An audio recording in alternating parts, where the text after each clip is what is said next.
This is my 5th experience abroad, meaning that it's this 5th type. Okay. So, hi guys. Hi everyone, welcome back to my channel. If you're new here, my name is Astrid. I do travel and fashion videos every week. And this week I'm going to teach you guys how, give you tips on how to make friends when you're abroad. And excuse me for this lighting and everything that's going on right now, but I'm in exchange in Finland right now. Good lighting is becoming really rare and I'm just happy there's light at all.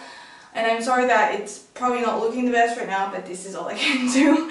Because I also have courses at the same time, so I kind of have to juggle with all that. This is the 5th time that I'm moving to a new country for education purposes, and I know that sometimes making friends with the locals can be really tough. It's always a lot easier to make friends with other foreigners who are also on exchange, but then you kind of miss on the experience if you're not meeting locals. So I decided to gather my experiences and give you the best tips I have on how to meet locals while in a semester. I did it.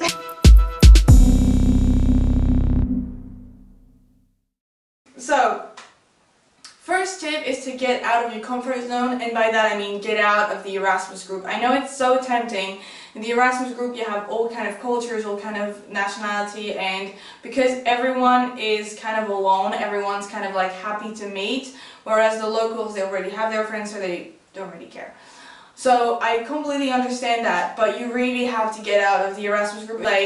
Trying to find a way to go towards locals, because locals have no interest on probably meeting you like this because they already have their friends. So if you want to meet locals, you kind of have to do the first step, and to do that you have to get out of the Erasmus group. Not permanently, but just once in a while. Number 2 is go out. I know, of course, we all have a lot of stuff to do. Believe me, I'm here in a double degree and I have so much work right now, which is one of the reasons why we're filming with such a terrible lighting. But yeah, find some times to go out. I'm not saying you have to go out every day or something, but make time to go out at least once. It doesn't have to be a big wild party, but even if you just go to the pre-party and just because that's when you meet people, let's be honest. So even if you just have time to go to the pre-party, take time to go to the pre-party and meet people there and everything, because it's just where you meet people, class and getting out. And class is where you meet your classmates, and going out is where your classmates become your friends, so go out with them. Number 3 is ask for help. People.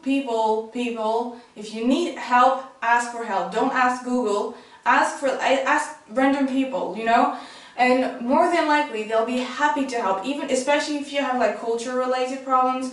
Just go to someone in your class and be like, hey bro, this is how you do it here, this is how you do assignments here, we don't do it like this, help me, how do I do that? Just if you have ever a problem where you need someone's help, go to a local for that. First of all, they're going to be really happy to help. Second of all, people are more likely to be friends with you once they helped you once. And second of all, they probably know it. They probably have the solution. So go ask questions, ask for help. 4, I wrote down go to clubs, but I don't mean partying clubs, I mean activity clubs. Go to sports club. If you're religion, go to religious club. Go to clubs of interest. This is where you'll meet people of similar interests, more than likely. So if you're really into sports, as I said, go to sports. If you're really into drawing, go to join a drawing club and stuff. Just search on Facebook or ask someone at university if there's any kind of club in your interest, and go there. And it makes it so easy to meet people there. If you guys have been following me when I was in the semester in the USA, you probably heard 1,000 times about my friend Amanda, and I actually met her through one of those clubs. So really, going to clubs is really good because it kind of forces you to meet people, and people with who you already have a topic of discussion, so it kind of helps the whole becoming friends process. Number 5 is go to parties organized by locals. I know, especially if you're in Erasmus journey, there's going to be so many activities organized for Erasmus people and for the foreigners there. These are great, don't get me wrong, these are great to meet other foreigners, but if you want to meet locals, don't miss out on parties organized by locals. Yeah, go to parties, even if like you feel like there's only gonna be locals there and you're gonna be the only foreigner there. It's happened to me here like a couple of times where I was like literally the only foreigner there, and you know what? No one cares. Just go there, and that's where you're most likely to meet locals. 6 is learn the language, and by that I don't mean becoming bilingual. Like of course, if you want to learn the language, go for it. Like if you want to learn the language fully, go for it. It's great.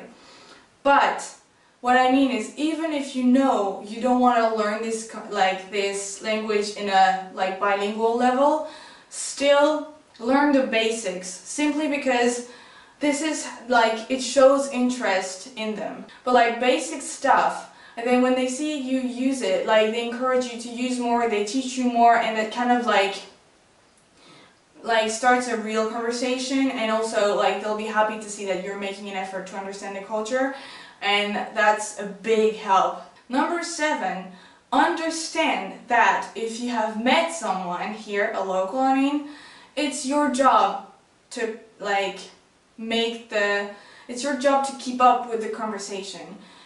Locals here, they already have their lives, they already have their friends, and they have their family. Not saying you want to become the family, but you know what I mean. Like they already have everything that you're looking for. So of course they're not necessarily gonna keep the conversation going, and like they most likely not gonna put much effort sometimes into like really making this a real friendship. I'm really lucky here that people do it here, but it's not always the case. Like in Germany especially, it wasn't the case. So if you want to make it work and make these people become real friends, you have to work on this, and you're the one that has to work on this because you're the one who's actively looking for friends. Number 8, quality over quantity. There's a lot of people who are going to waste their semester trying to get to know everyone. Don't do that. Just once you're comfortable with a couple of people, work on your friendship with them, and like really honestly, like trying to look for further friendship just in case the first one don't work is going to be the reason why the first one don't work. Like there's no secret, like any relationship kind of needs work, and if you're not willing to work on that, it's not gonna work.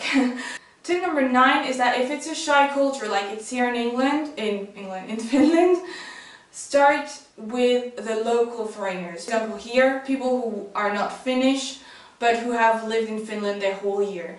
These people are like the bridge from the locals to you.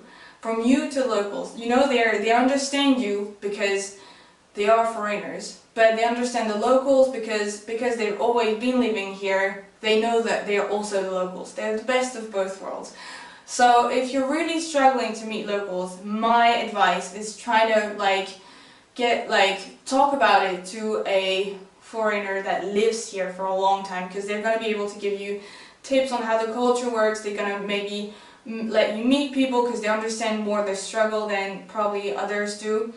And yeah, that's my tip. Number 10 is don't give up. The thing is, there's a lot of culture, like European culture, like Western European culture, or the USA, where we're used to making friendship quite fast, and other cultures require long time before you're actually considered a friend. So don't give up. It's not because you feel like they're not like really vocal about how they like you, or you don't feel like they're really, you know, you just don't feel it. It doesn't mean it's not happening. It might just mean they just need more time. But yeah, so if you're interested in more like icebreaker tips with other, like when you're abroad, maybe comment that on the comments down below. So yeah, that's it for me today. I hope you liked this video. If you did, give it a big thumbs up. Don't forget to subscribe, and I'll see you next week with new travel and fashion videos. Until then, have fun guys. Ciao!